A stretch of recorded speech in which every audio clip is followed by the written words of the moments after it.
Time now to take a look at Action TV.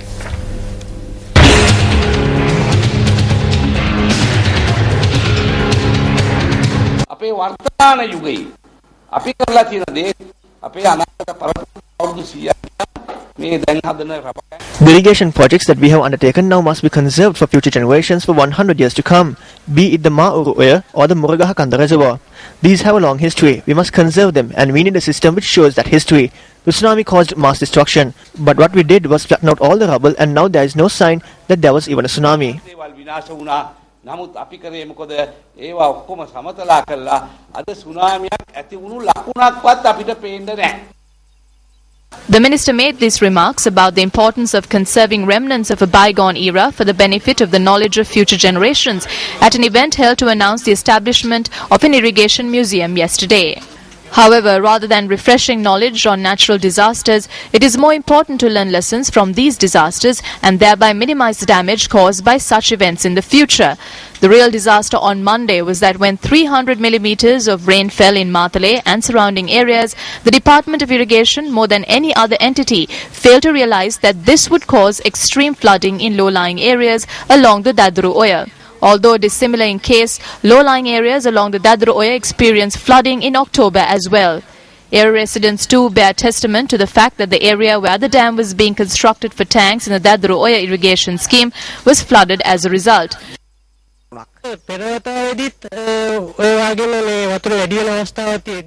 Even on the previous occasion when the dam construction site was inundated, the crane there was washed away. The area residents and us gathered and forced them to recover that machine. Area residents charged that unlike the last time when only a crane was involved, the officials in charge of construction at the Dadru Oya scheme failed to take 15 additional pieces of heavy machinery to safe locations on Tuesday. It is not only the people who charge that in addition to not taking the necessary steps, these officials also engaged in other acts of misconduct. In this densely populated area, an excavator, which was on dry land, was unnecessarily pushed into the water by the driver. This person took the machine to the water even when several people had seen him and asked him to stop.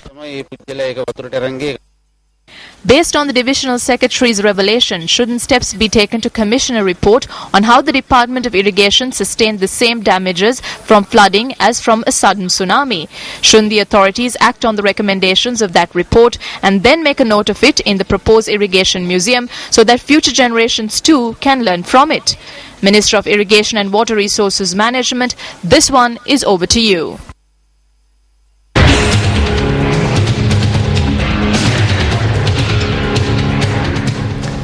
Human Rights Watch says that the Sri Lankan authorities should immediately release or credibly charge 4 ethnic Tamil students from Jaffna University who have been detained since early December this year.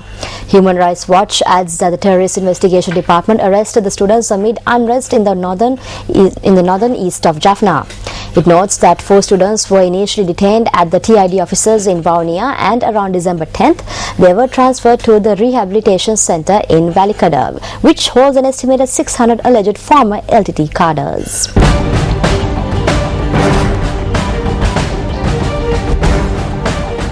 On to more local news now. Visiting Afghan Foreign Minister Dr. Salmai Rasul met President Mahinda Rajapaksa today. The Afghan Foreign Minister is in the island on a 4-day official visit.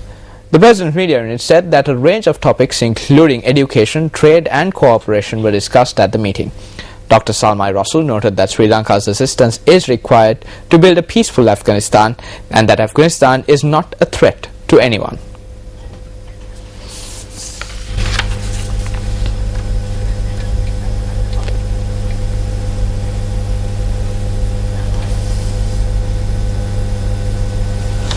The Court of Appeal reserved its order for tomorrow on the application filed by Chief Justice Dr. Shirani Bandaranaike. The applications for writs of certiorari and prohibition were filed on behalf of the Chief Justice, challenging the report of the Parliamentary Select Committee which examined the impeachment motion against her. The court made this statement after a 3-member bench comprising of the President of the Court of Appeal S. Kandaraja and Justices Anil Gunaratna and AWS Salam considered submissions made by President's Counsel Ramesh De Silva. Ramesh De Silva pointed out to court that the Chief Justice had attended sessions of the PSC to prove her innocence, but The behavior of the PSC towards the Chief Justice and her lawyers showed that the committee was not prepared to investigate the matter impartially.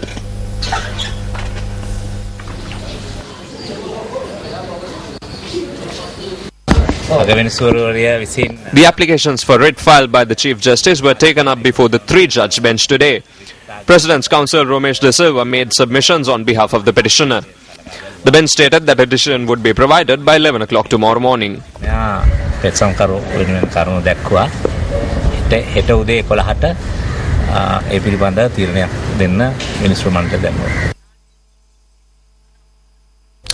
an individual carried out a protest today by climbing onto a tree opposite the Hauptdorf Court complex.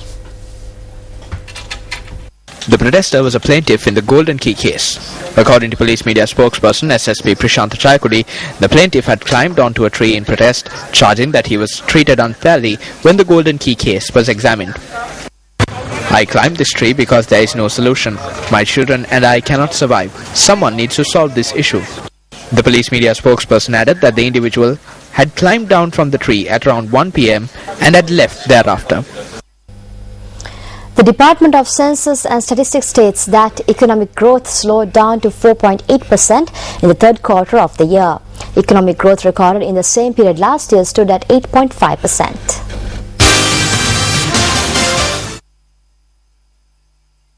According to the latest figures released by the Department of Census and Statistics, the agricultural sector, which recorded a growth of 6.5% in the third quarter of last year, contracted to 0.5% in the same period this year.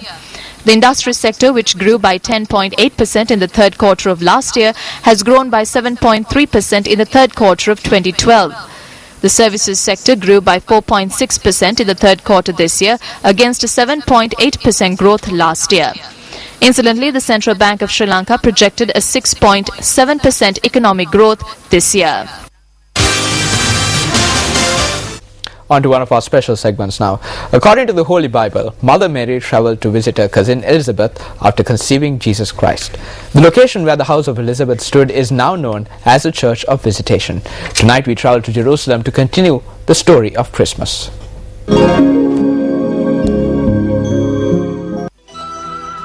Mother Mary travelled to the town of Judea on Ein Karem to visit her cousin Elizabeth after conceiving Jesus Christ. At the time of the visit, Elizabeth too was expecting a child who was John the Baptist.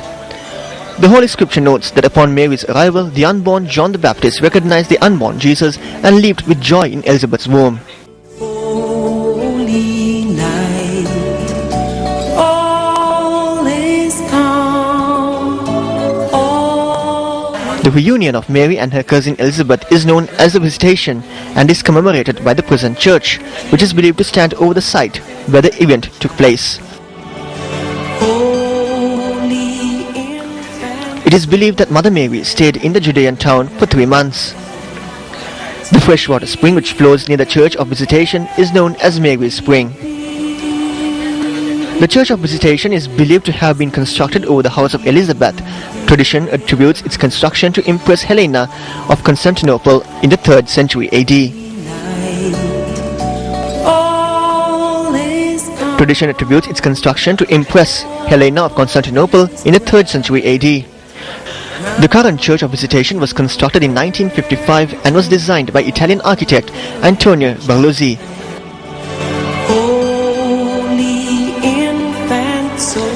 We will have details of the St. Anne's Cathedral, which was constructed in the 12th century AD, tomorrow. in heavenly peace, sleep in heavenly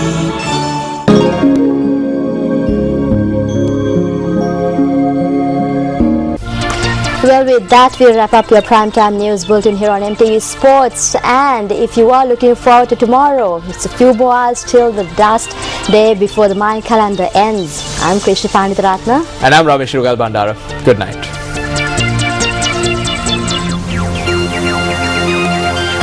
Hotline 0114-896-896. www.newsfirst.lk. Feedback at newsfirst.lk.